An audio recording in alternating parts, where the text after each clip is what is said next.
ഇന്ന് തന്നെ ഡൗൺലോഡ് ചെയ്യൂ. കാണൂ നിങ്ങളുടെ ഫേവറേറ്റ് ഷോസ്. അല്ല, എന്നിട്ട് എന്താ തമ്മിൽ പിരിഞ്ഞേ? പോവാൻ പാടില്ല എന്ന് പറഞ്ഞു പിടിച്ചു നിർത്താറുന്നില്ലേ? അല്ല, അതെങ്ങനെ പറ്റും? ഇങ്ങനൊരാൾ എന്റെ ജീവിതത്തിലേക്ക് വന്നു കയറാൻ പോവല്ലേ, അപ്പൊ പിന്നെ അവളെ തടഞ്ഞല്ലേ പറ്റൂ. അച്ഛാ, എന്റെ 2-3 ഫ്രണ്ട്സ് ഒരു പുതിയ ബിസിനസ് സ്റ്റാർട്ട് ചെയ്യുന്നുണ്ട്.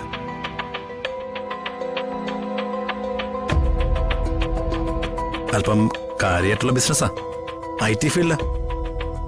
ഞാനും അവരുടെ ചേർന്നാലോ എന്ന് ആലോചിക്കുക. നല്ല കാര്യമാണെങ്കിൽ ചെയ്യുന്നുണ്ടെന്ന്. പക്ഷേ അതിന് ഇൻവെസ്റ്റ്മെന്റ് വേണ്ടി വരും. തൽക്കാലം ആദ്യ ഗഡുവായിട്ട് ഒരു 2 കോടി രൂപ കൊടുക്കണമെന്നാ പറയുന്നത്. 2 കോടി രൂപയോ? അതെന്ത് ബിസിനസ്സാടാ? അതൊന്നും പറഞ്ഞ അച്ഛനും അമ്മയ്ക്കും ചിലപ്പോൾ മനസ്സിലാവില്ല. നീ പറയുന്ന ബിസിനസ് ഞങ്ങൾക്ക് മനസ്സിലാവില്ല, പക്ഷേ നീ പറയുന്ന കാശിന്റെ കാര്യം ഞങ്ങൾക്ക് മനസ്സിലാവും അല്ലേടാ. പണം അച്ഛൻ തന്നെ തരേണ്ടി വരും. തൽക്കാലം അത്രയും വലിയ ബിസിനസിന്റെ കാര്യമൊന്നും അന്വേഷിക്കണ്ട. സമയമാവുമ്പോ നിനക്ക് പറ്റിയൊരു ബിസിനസ് നമുക്ക് തുടങ്ങാം. എന്ത് ബിസിനസ്? ജംഗ്ഷനിൽ പലചരക്കട തുടങ്ങാനോ അതോ സൈക്കിൾ കടയോ? അച്ഛന് ചിന്തയിൽ സാധാരണ അതൊക്കെയല്ലേ വരൂ. മുടിയിൽ 4 നര വീണ് കഴിഞ്ഞാലേ അവരൊക്കെ പഴഞ്ചന്മാരാണെന്നൊരു ധാരണ എങ്ങനെയൊക്കെയോ നിന്റെ ഉള്ളിൽ വന്നു കഴിഞ്ഞു. അതിനിപ്പോ എനിക്കൊന്നും ചെയ്യാൻ പറ്റില്ല. കാശ് മുടക്കുന്നതിനെ കുറിച്ച് അച്ഛൻ കൂടുതൽ ടെൻഷൻ ആവുമെന്നും വേണ്ട. എന്നാലും സ്വത്ത് എന്റെ പേരിൽ എഴുതുമല്ലേ, അതങ്ങ് ചെയ്താ മതി. എന്നിട്ട് ഈ എഴുതി തരുന്ന സ്വത്ത് മുഴുവൻ നശിച്ചുപോയാ? അങ്ങനെ നശിക്കില്ലെന്ന് എനിക്ക് ഉറപ്പുണ്ട്. ഇങ്ങനെ ഉറപ്പ് പറഞ്ഞ പല മക്കളുവേ കുടുംബം മുടിപ്പിച്ചിട്ടുണ്ട്. അമ്മയൊന്നും മിണ്ടായിരുന്നേ. അമ്മയ്ക്ക് എന്താ ഇതിൽ കാര്യം? അമ്മയ്ക്കെന്താ കുടുംബകാര്യങ്ങൾ സംസാരിച്ചൂടെ? അച്ഛാ, അച്ഛൻ എത്രയും പെടുന്ന രജിസ്ട്രേഷൻ വർക്കുകൾ നടത്തണം. എനിക്ക് ഒരുപാട് കാര്യങ്ങളുണ്ട്. വിപിനെ, നീ ഈ പറയുന്ന കാര്യങ്ങളൊന്നും നടക്കില്ല. നിനക്ക് സ്വത്ത് എഴുതേണ്ടത് എപ്പോഴാണെന്ന് എനിക്ക് കൃത്യമായിട്ട് അറിയാം. ആ ബോധ്യം എനിക്ക് വരുന്നതുവരെ വേറെ പ്ലാൻ ഒന്നും വേണ്ട.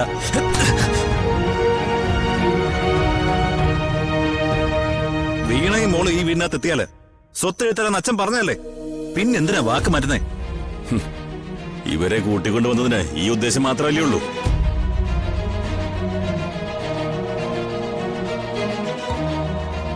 ഇനി അതല്ല, നീ ഇവൾക്കൊപ്പം ജീവിക്കുകയാണെന്ന് എനിക്കും ബോധ്യം വരണ്ടേ. അല്ലാതെ ഞാൻ തരില്ല. കെട്ടിപ്പോഞ്ഞു വെച്ചോ.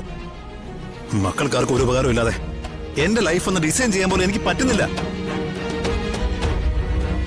സ്വന്തം ലൈഫ് ഡിസൈൻ ചെയ്യണമെങ്കിൽ സ്വന്തമായിട്ട് സമ്പാദിക്കണോടാ. അല്ലാതെ കാരണവന്മാരുടെ സമ്പത്ത് നോക്കി ഡിസൈൻ ചെയ്യുന്നതിന്റെ പേര് വേറെയാ. ഒന്ന് നിർത്തുന്നുണ്ടോ? അമ്മേ, ഞാൻ വിചാരിക്കുന്ന കാര്യങ്ങൾ എനിക്ക് നടത്തിയേ പറ്റൂ. വെറുതെ ഉടക്കാൻ നിൽക്കില്ലെന്ന് അച്ഛനോട് പറഞ്ഞേക്ക്. ദാ ഉടക്കേണ്ടി വന്ന ഉടക്കൂടാ, അത് അച്ഛനായാലും മകനായാലും. ഇവൻ നന്നായി ജീവിക്കുന്നെന്ന് എനിക്കൊരു ഉറപ്പില്ല. ആദ്യം അത് ശരിയാകട്ടെ, എന്നിട്ട് നോക്കാം.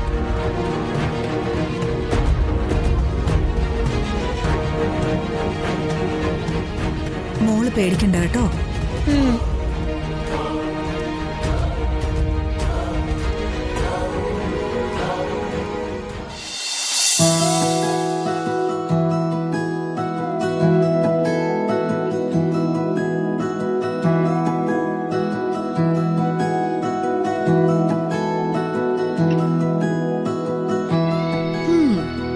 കാണാൻ നല്ല ഭംഗിയൊക്കെ ഉണ്ട്.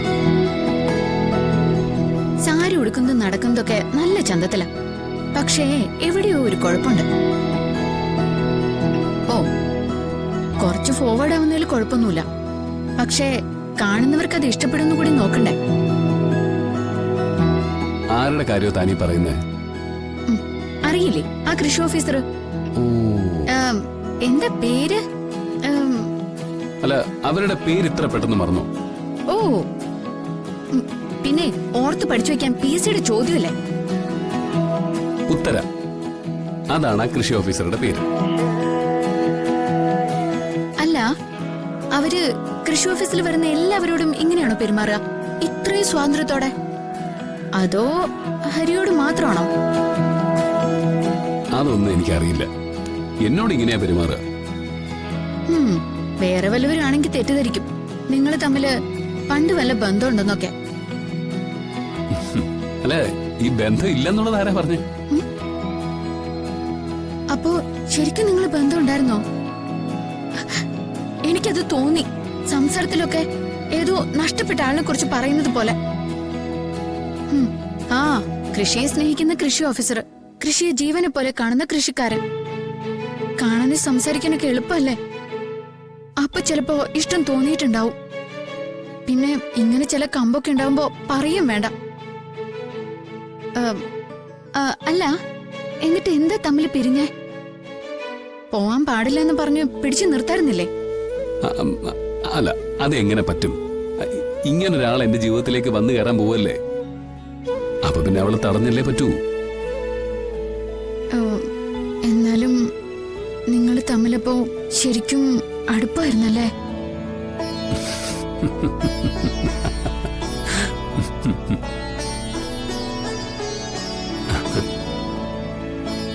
എന്താ? കഷ്ടമുണ്ടോ? എന്റെ ഭാര്യ കുറച്ച് മോഡേൺ ആയിട്ട് ചിന്തിക്കുന്ന ആളാണെന്നും ഈ സാധാരണ പെണ്ണുങ്ങളെ കൂട്ട് കുട്ടിക്കുശുമ്പൊന്നും ഈ വഴിക്ക് പോയില്ല എന്ന് ഞാൻ വിചാരിച്ചു. താൻ എന്നെ തോൽപ്പിച്ചു കളഞ്ഞല്ലോ. എടോ, ഉത്തര എല്ലാരോടും ഇങ്ങനെയാ. ഈ ചിലരോടൊക്കെ പെരുമാറുന്ന കണ്ടാലേ ഏറ്റവും സ്നേഹമുള്ള ആളോട് വഴക്കിടുന്ന പോലെയാ തോന്നുക. ഞങ്ങളുടെ ഇവിടെ പാടത്തൊരു മാധവൻ ചേട്ടൻ ഉണ്ടായിരുന്നു.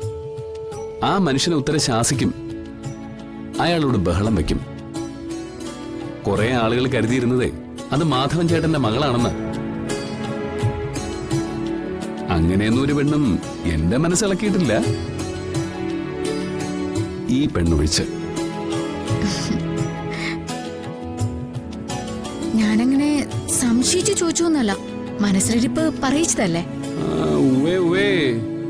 എനിക്ക് മനസ്സിലായി. വേറൊന്നും ഉദ്ദേശല്ല. ഹരിയുടെ അടുത്ത് വേറൊരാള് സ്വാതന്ത്ര്യം എടുക്കുന്നത് കണ്ടപ്പോ. വിട്ട് കള പെണ്ണേ, അവൾ അവളുടെ ജോലിക്ക് വന്നു, അവൾ അവളുടെ വഴിക്ക് അങ്ങ് പൊയ്ക്കോളും.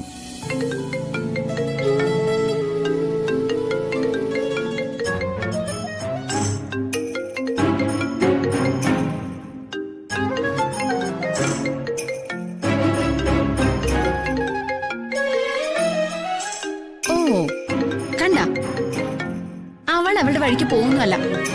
ദാ വന്നു.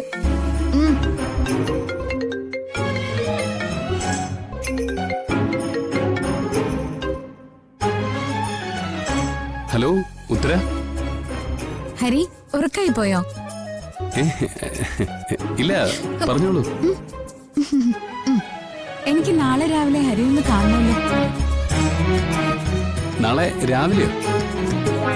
ആ, നാളെ രാവിലെ ഞാനും നിത്യമൊക്കെ പാടത്തുണ്ടാവും. അല്ല, തനിക്ക് അങ്ങോട്ട് വരാൻ ബുദ്ധിമുട്ടുണ്ടോ? ഒരു ബുദ്ധിമുട്ടുമില്ല, ഞാൻ വന്നോളാം. എങ്കിലും ഓക്കെ. തന്റെ ആഹാരമൊക്കെ കഴിഞ്ഞോ? എവിടുന്ന മാഷെ, ഞാനിങ്ങനെ ഓരോ സ്ഥലത്തുനിന്നും തെണ്ടി തിന്നാൻ തുടങ്ങിയിട്ടേ ഉള്ളൂ.